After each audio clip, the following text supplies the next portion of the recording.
Ladies and gentlemen, I'm Zhovtiak. On behalf of Mediacentrу Ukraine, I would like to welcome the journalists covering our fight for freedom. We talk to Yuliia Zhovtiak, director of the State Employment Center of Ukraine. Yulia, we've heard a lot about the battlefront, but tell us about the war effort of our country. The country is working hard, seemingly in these dire times we have found ourselves in. We try to work hardest to meet our targets, and the social cohesion is unprecedented these days. To give us some numbers, since the beginning of the year, we've given jobs to 125,000 people, and that's through the employment service. If we take the beginning of the hostilities, we've employed 75,000 people already. How did the labor market change in Ukraine following the 24th of February, the full-scale invasion? Well, if we talk in terms of general trends, then it is clear that a lot of people have been forced to leave their homeland. Many people have become internally displaced and have received the status of IDPs, um, staying in safer regions of our country. To talk numbers to you, it's as follows. As of today, the number of IDPs who are unemployed are 308,000 people. If we compare that number to the previous year, it's 20% fewer compared to last year.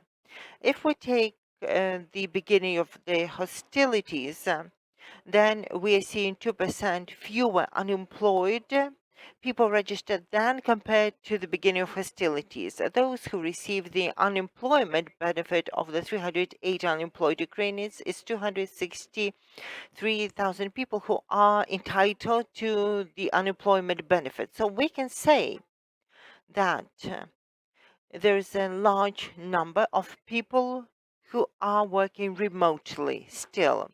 There are many people who are standing idle, and we have to thank our employers for continuing to keep their personnel and not lay them off.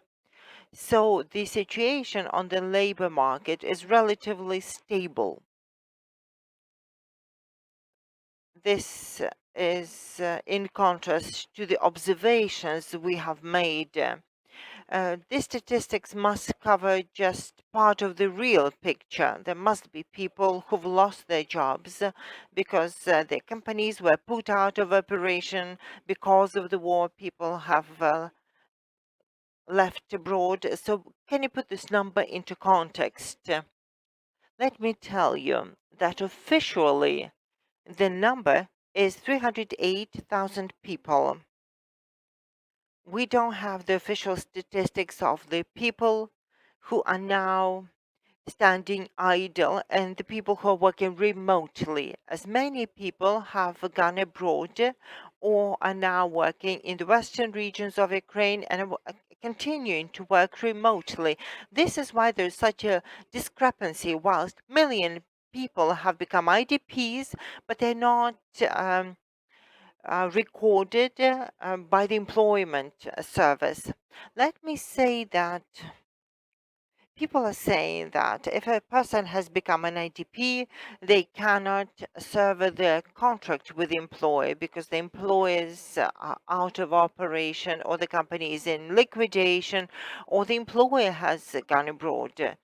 Now the legislation has a provision in place which is to the following effect: that if a person is an IDP and cannot resign from their position for whatever cause, this person can go to the closest employment center at the place of their stay, file an application to the employer to sever their labor contract, and the next day would be the date when the contract is served, and the person can become a registered unemployed, and then the employment service will have the duty to file this resignation letter to the tax service, pension fund, and the employer.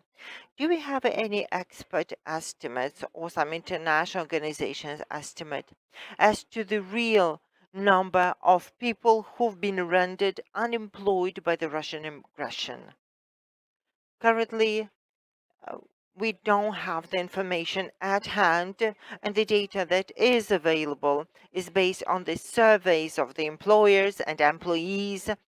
But to give you the number of people who are out of work for whatever reason is not available yet. We know that 1% of companies in Ukraine will no longer be able to resume their operations because they've been totally devastated. A month ago, a survey was conducted by the European Business Association, and a month ago, 40 or 50% of small and medium businesses have been out of operation.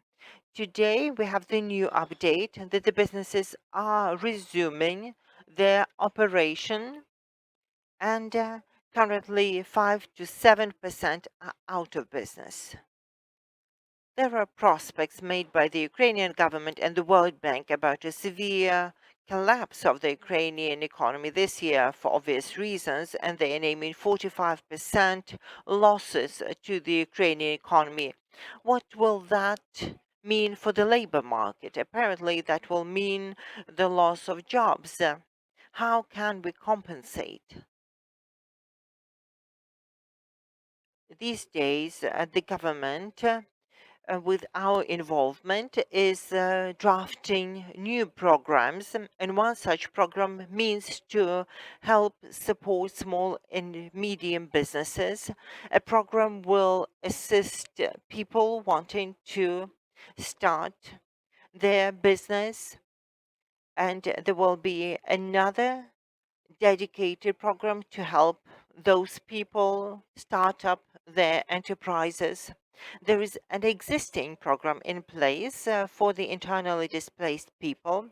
So if an employer, any employer in Ukraine would hire an IDP, he would be entitled to 2 month compensation of salary amounting to 600, 500 hryvnia per person, and the employers can employ the IDPs part-time as well. This is already in effect, and the government has allocated 200 million hryvnia, and in a month, over 3.5 thousand IDPs have been given jobs, and the employers have filed such applications with the Employment Service. Daily, we receive and process the applications. Every day, the number of people employed through the program keeps increasing. I know where you're coming from with this question. It's complex and comprehensive, and it's hard for me to field the question these days. How we can assess the a percentage of decline of the Ukrainian economy and the hike in the unemployment correspondingly. If we compare the peak of the COVID pandemic, I remember the time when we saw a sharp decline in employment. People were resigning, people were dismissed, and at peak, we had more than 500,000 people registered as unemployed. This was the peak of the pandemic. Now we are saying that 308,000 people are unemployed. That must be due to the fact that many people have gone abroad, and companies are still trying to sustain their operations, and people are still employed by the company. So people are not registering officially as unemployed at the employment service. Well, there are some ideas that the numbers that you can see only show part of the picture brought in by the Russian aggression. The question is, can the government monitor the situation accurately? I have a question about the changes, so let's gaze into the future. Which professions will be in greatest demand in the future? Are you beginning to notice any trends already? I believe there will be a growing demand in construction, vocations in different fields of industry. There will be demand for utility workers, that is 100% certain. And today there's a growing demand for drivers. I wouldn't say we didn't have that kind of demand before the Marshall's Law, but today we're seeing a lot of requests in the processing industry, and we are beginning to see more vacancies in trade. As 2 months ago, the number of vacancies in trade was very low. Overall, the situation with the job openings is much worse compared to what it used to be. If we compare the database of the employment service, then we've seen a threefold decline compared to the same date as of last year or the beginning of the full-scale aggression. We have 22,000 job openings in our database. Can you give us a geographical breakdown? Which regions are better off and which are most hard up? The best situation is in Dnipro, Kharkiv, Kyiv, and Lviv. So Lviv, Dnipro regions are considered to be the best in terms of openings and employment overall these days. This was Yuliia Zhovtiak, Director of the State Employment Service of Ukraine. Thank you for talking to us. Our next briefing is going to happen at 2:30, and we'll talk about the Battalion project. Stand with Ukraine.